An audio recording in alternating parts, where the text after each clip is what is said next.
From the early 1970s, there were dire warnings of a new ice age coming fast. Multiple media sources were telling the public about the coming ice age.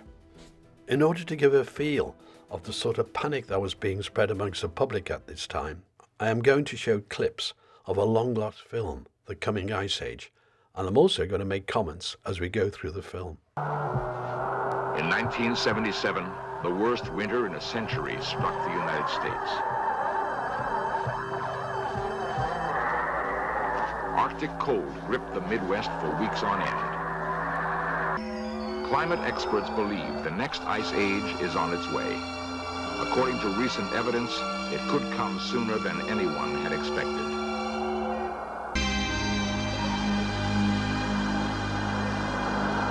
At weather stations in the far north, temperatures have been dropping for 30 years.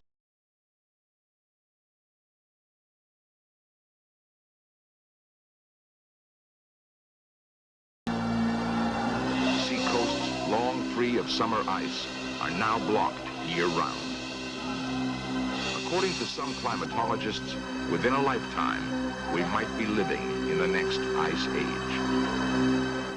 Most of the inhabitants are Inuit Eskimos, whose ancestors migrated west from Greenland 1,000 years ago.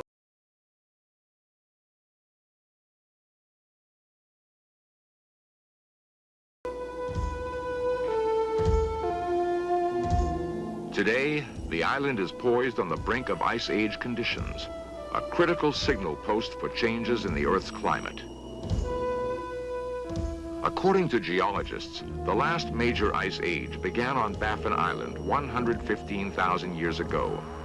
Perpetual snow spread southward over the continents.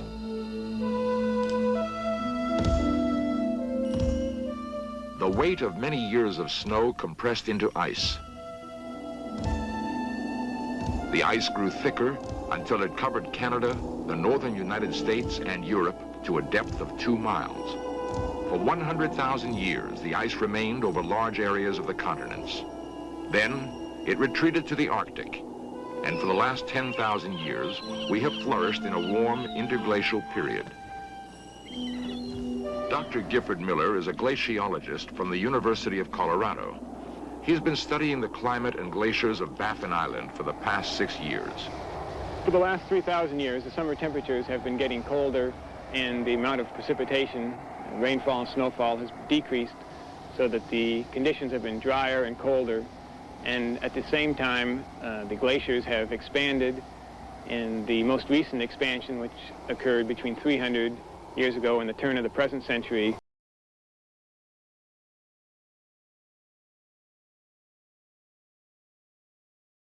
the glaciers attained their most extensive positions that they had during the last 8,000 years.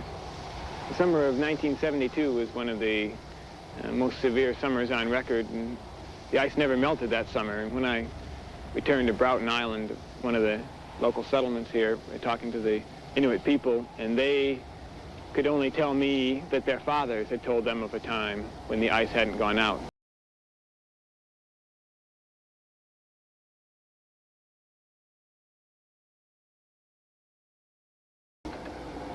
This once-in-a-lifetime summer ice has surprised old-time Arctic residents.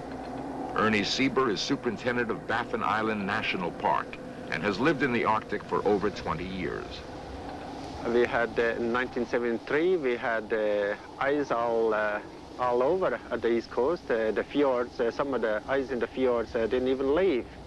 And almost every year since, we had ice moving in and out of the fjords, so it looks like the climate has changed. It looks like it turned colder. Since concern for our weather has increased, the park wardens now take daily records of temperatures, wind, and solar radiation. Weather data from stations all over the Arctic is collected and fed into central computers. Balloons are launched every day to monitor the winds and temperatures at high altitudes.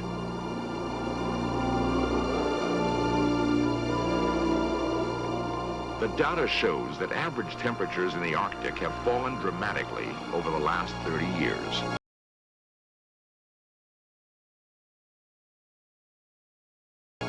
In most most locations, the drop has been about 2 degrees centigrade. At that rate, the descent to Ice Age temperatures could take less than 200 years. It is not only the lonely Arctic that has cooled. The whole northern hemisphere is growing steadily colder. There is little doubt that someday the ice will return. At least 8 times in the past 1,000,000 years, it has advanced and retreated with clockwork regularity. If we are unprepared for the next advance, the result could be hunger and death on a scale unprecedented in all of history. What scientists are telling us now is that the threat of an ice age is not as remote as they once thought. During the lifetime of our grandchildren, Arctic cold and perpetual snow could turn most of the inhabitable portions of our planet into a polar desert.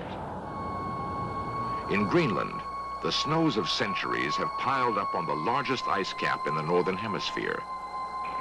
Scientists have recently discovered evidence of a climatic catastrophe.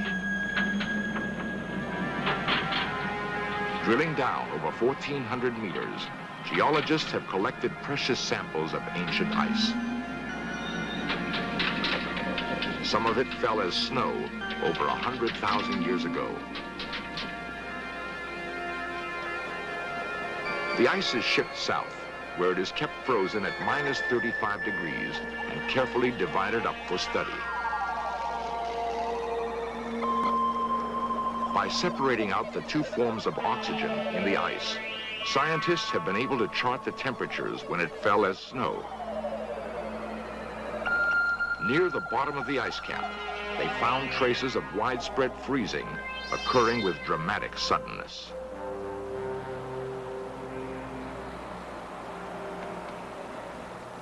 Dr. Chester Langway is chairman of the geology department at the State University of New York, Buffalo.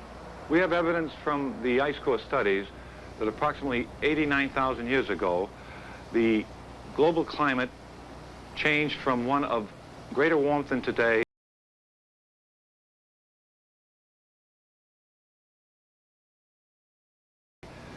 into one of glacial severity. It is possible that we may enter into such a cold climate almost instantaneously in the very near future. If the climate does suddenly cool, will we survive the change? 18,000 years ago, Manhattan Island was buried under a mile of ice. Where the Hudson River flows today, there was a huge glacier. Pack ice filled the ocean off Long Island. We're only beginning to understand the cyclic history of the ice, but evidence is mounting that another ice age is due. The most persuasive data comes from beneath the sea. The research ship Vima sails the world's oceans, taking samples of sediments deposited long ago.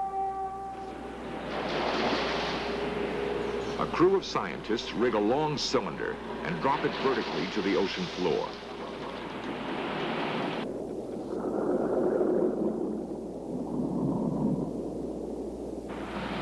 The cylinder dredges up mud from the seabed in the form of long cores.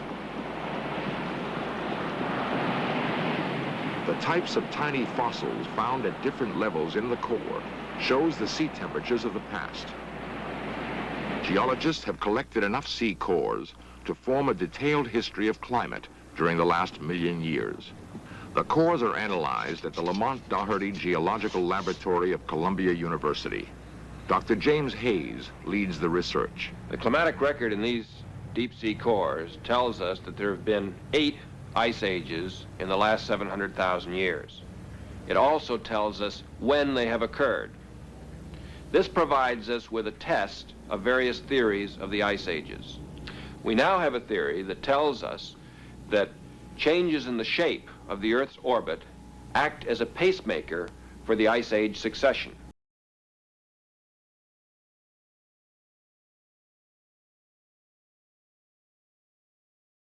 Since this theory can precisely predict when ice ages occurred in the past, which can be tested against these deep sea cores, it also can predict when ice ages will occur in the future. From this theory, we can say with confidence that we are currently heading toward another ice age.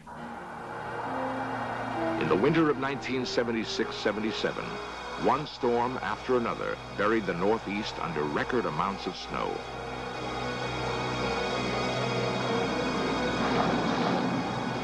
Months of brutal cold made much of the nation seem like the Arctic.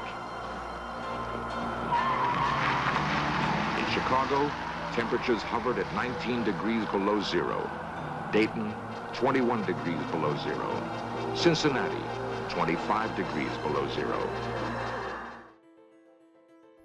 But just as today, with scientists not all agreeing on the global warming alarmism, not all scientists agreed in the 1970s on the coming ice age. But enough scientists agreed on the coming ice age to actually write as a group from a conference to President Nixon with a letter warning him of the coming ice age. We have just shown you overwhelming evidence of the cooling of the planet from the 1940s to the 1970s. And as you have already been shown, this cooling was across the entire northern hemisphere. And whilst the evidence in the southern hemisphere was meagre, it certainly extended as far as South Africa. So it was a pretty worldwide phenomenon. And they were humming a now familiar tune, a tune that demanded world government to cope with the Ice Age coming problem. But all these predictions were wrong. And the world, now in the 80s, started to warm, just as it had done in this report from 1902, with the Arctic warming caused the build-up to some very hot times in the 1930s. Hence there was a clear warming cycle up to the 1930s, and then the 1940s cooling and the 1980s warming. And looking at this USA 1999 NASA graph, you can see how the temperatures work. They built up from the 1900, and there in 1921 you have the big peak as detailed in the newspaper report you've just seen, and there again in 1936, another big peak. But the averages there show a build-up to the 1930s and just into the 40s, and then we start to decline, just as we've seen in the film. There's a decline since the 40s for about 30 years to the 70s, and during the 70s. But then it started to pick up again. So what we're seeing is cycles. Now, there's a problem with this 1999 chart from NASA. It didn't reflect the growing CO2. In other words, why, when the CO2 was very low, was it hotter in the 1930s than today? Well, clearly the alarmists couldn't allow this. So you're not going to believe this, they adjusted all the temperatures going back in history. And the result was this graph. So in the space of just 2 years, there's been a major change in the historic temperatures. Now, the 1930s here are a much lower temperature than the year 2000. You see, now it more or less conforms to the CO2 rise. So how could anyone have changed the temperature graph so much? Making it to the same scale, just let's look at the two temperature curves. Well, for a start, they do away with the 1921 heat wave. It's pretty cold in 1921 according to this chart, and of course, whilst it's warmer in 1936, nothing like today, which is absolutely absurd. It just ignores all history and all the temperature records taken at the time. Then, instead of the nice sharp drop we had in the Ice Age comet from the 1940s into the 70s, whilst there is some drop, they have minimized it, trying to flatten it out a bit. It just ignores all the history. But after this, in fact, they start to, instead of be lowering the old temperatures, they start to increase them. And let's look at how all this was achieved, because what they've done is depress the heat of the past before 1940 after the 1970s cooling period. This is the zero line, the line at which no adjustment for that year has been made. So when you're below the line, you deduct the temperatures that were red, and when you're above that line, you add on to the temperature readings. So what is being claimed here is quite absurd, that all the people like before 1940 managed to overread the temperatures, so all those had to be deducted and lowered. almost between 1940 and 1970 when we mess about a bit, but after that, everyone seemed to underestimate the temperatures, and so we had to add to those temperatures an adjustment. Of course, the result of all this was you lowered the past, increased the future, and somehow conformed to the CO2 growth, rather than the original temperatures of 1999 and before, which certainly did not. Then, lo and behold, we now have the blue dots as the temperatures, and that straight line as the CO2 growth, so they can publish the graph showing that CO2 causes that direct temperature rise. The 70s alarm period, well, that's just still a little bit of growth throughout that. The decline has completely gone. But this changing of historic temperatures did not just stop there. They couldn't help fiddle a little bit more. And so if you look at the latest graphs like this one, what you see is a very cool 1920s. You know, that 1921 heatwave? And then you build up a bit to the 1930s, but these were still pretty cold. And then that cooling period from the 40s to the 70s, well, that's now not a cooling period anymore. All that you heard about with those rapid drops in temperature in the whole of the northern hemisphere and quite a big part of the southern hemisphere, gone. Now, it's worth pointing out something that's on all the alarmist charts. They actually have a temperature range of around about 1.5 degrees from the bottom to the top. Quite a small range, but further, they're not temperatures as such, they're temperature anomalies. And that anomaly means they compare the temperatures to a certain fixed 30-year period. And in this case, they've chosen the 1951 to 1980 period. So these are the differences between that 30-year period and the actual temperature. So it's a very distorted picture because that period they've chosen is a very cool period. So if you're comparing it to the cooling period, as they pretty well are, you're going to get bigger temperature rises showing up than if you compare it to another 30-year period. Every single alarmist temperature graph everywhere is based on temperature anomalies compared to a given 30-year period, and it's important to know which period they've chosen. In this case, they've chosen a cool period to show the temperatures. And this is why, by the way, in that cool period that we know actually existed, they've had to really lower the past to make it even cooler. No matter where you look in the world, you will find this distortion of the historic data. Taking this record of Reykjavik in Iceland, there were times in that cooling period when the harbour was totally frozen over, you couldn't get into it. But all that gets changed with the history change. So these temperature changes go against all sorts of overwhelming evidence to prove they were wrong. Looking at the original Reykjavik data, you see the same old cycle that we had prior to 1999 and the subsequent distortion of history by the alarmists. This original temperature graph is in degrees centigrade straightforward, and it shows pretty high temperatures in the 30s and 1940-ish. But look, after this adjustment, a simply massive deduction in temperatures to meet the agenda. We are now in a world where you cannot trust the media.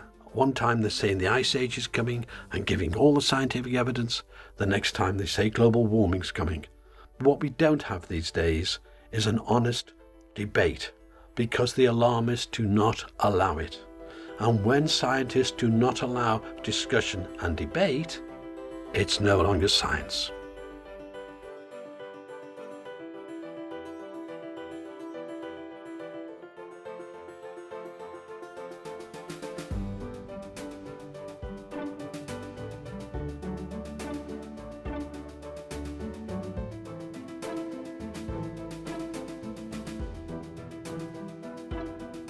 I was privileged quite recently to be able to challenge the author of the best-selling climate alarmist book out there. And when I challenged him on the data that he compared his theory against, his scientific work against, he couldn't answer me. He said, "Paul, I don't know this subject." In other words, he'd taken the misleading data, the sort of trumped-up data I've shown you to prove his theory, and so perpetuating the CO2 myth and how it tallies with the temperatures over the last 150 years, which it does not.